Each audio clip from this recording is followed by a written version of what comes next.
Assalamualaikum warahmatullahi wabarakatuh. Pada video kali ini kita akan belajar tentang rukun wudhu. Mari kita ikuti. Pertama, kita akan belajar tentang pengertian wudhu.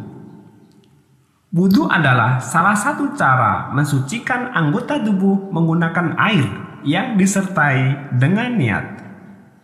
Perintah melaksanakan wudhu sebelum sholat terdapat dalam surat Al-Ma'idah ayat ke-6. A'udzu billahi minasyaitonir rajim. Bismillahirrahmanirrahim. Ya ayyuhalladzina amanu idza qumtum ila sholati faghsilu wujuhakum wa aydiyakum ilal marafiqi wamsahu bi ru'usikum wa arjulakum ilal ka'bain.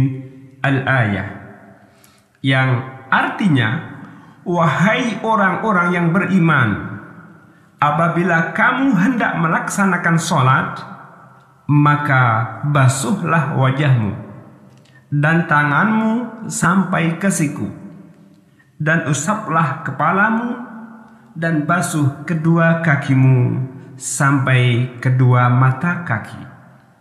Itu perintah melaksanakan wudhu sebelum sholat berada pada surat Al-Ma'idah ayat ke-6. Kita lanjutkan. Berikutnya adalah rukun wudhu. Rukun wudhu ada 6. Yang pertama adalah niat. Niat bersuci di dalam hati ketika membasuh muka. Adapun lafaz niatnya sebagai berikut. Nawaitul wudu'a li raf'il hadatsil asghari fardhan lillahi ta'ala, yang artinya saya niat berwudu untuk menghilangkan hadas kecil fardu karena Allah Ta'ala.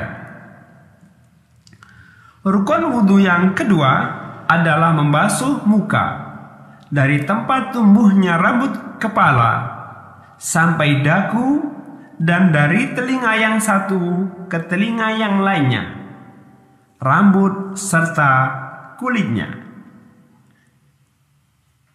Kemudian rukun wudhu yang ketiga adalah membasuh tangan sampai ke siku dan segala hal yang berada padanya. Rukun wudhu yang keempat adalah mengusap seluruh kepala atau sebagian kepala.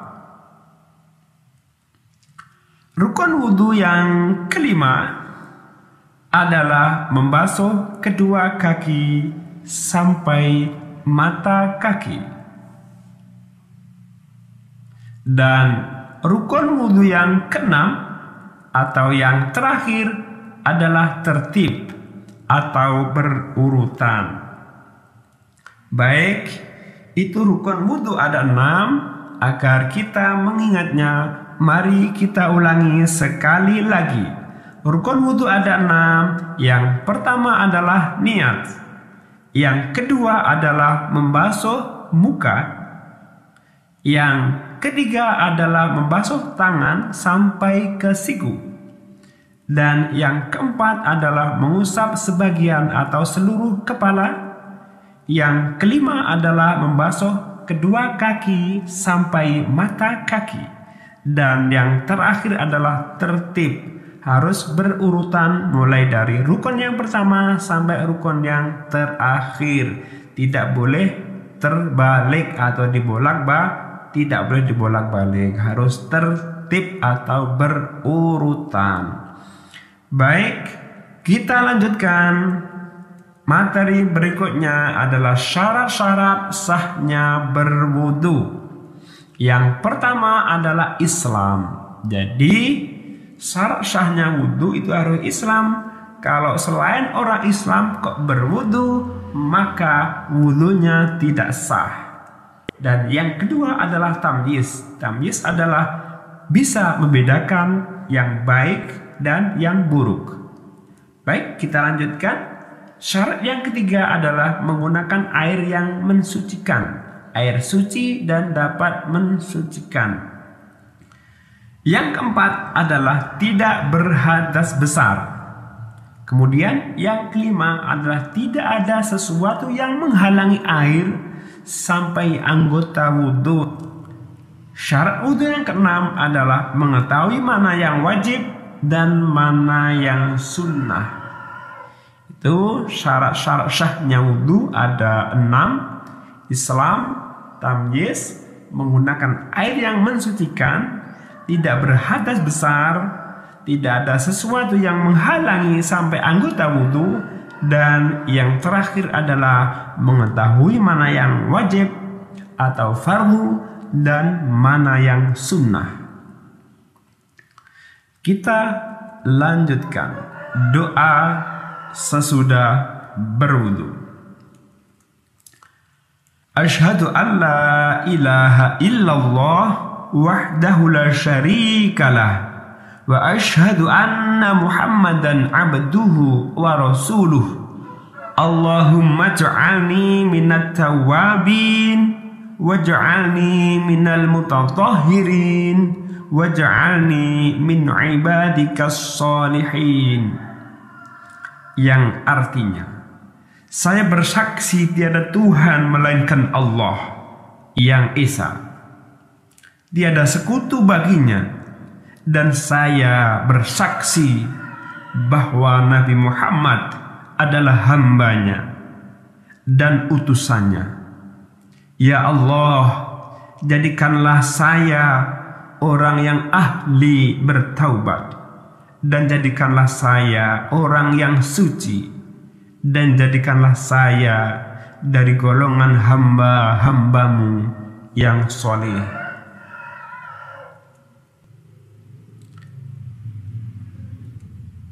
Kemudian hal-hal yang membatalkan wudhu itu ada 4. Yang pertama adalah segala yang keluar dari lubang depan dan lubang belakang, dari kubul maupun dubur. Itu berarti batal wudhu kita. Kemudian yang kedua, menyentuh kubul atau kelamin manusia atau lubang duburnya dengan telapak tangan atau jari tangan tanpa penghalang. Kemudian bersentuhan kulit laki-laki dan perempuan yang bukan muhrim serta sama-sama sudah balik. Yang keempat adalah hilangnya akal sebab gila, mabuk atau tidur. Namun tidak membatalkan wudhu bila tidur sambil duduk dan pantatnya tidak bergerak atau tetap. Ya. Kemudian hal-hal yang dilarang bagi orang yang berhadas. Barang siapa yang batal wudhunya, maka ia diharamkan mengerjakan sholat, tawaf, dan membawa atau memegang Al-Quran, kecuali anak kecil yang sedang mempelajarinya. Nomor 2, diharamkan bagi orang yang berhadas besar atau junub 3 hal yang disebutkan pada nomor 1 tadi, dan membaca Al-Quran dan berdiam diri di masjid. Itu berarti semua yang ada pada nomor 1 kemudian ditambah dengan membaca Al-Quran dan berdiam diri di masjid tidak boleh bagi orang yang berhadas besar.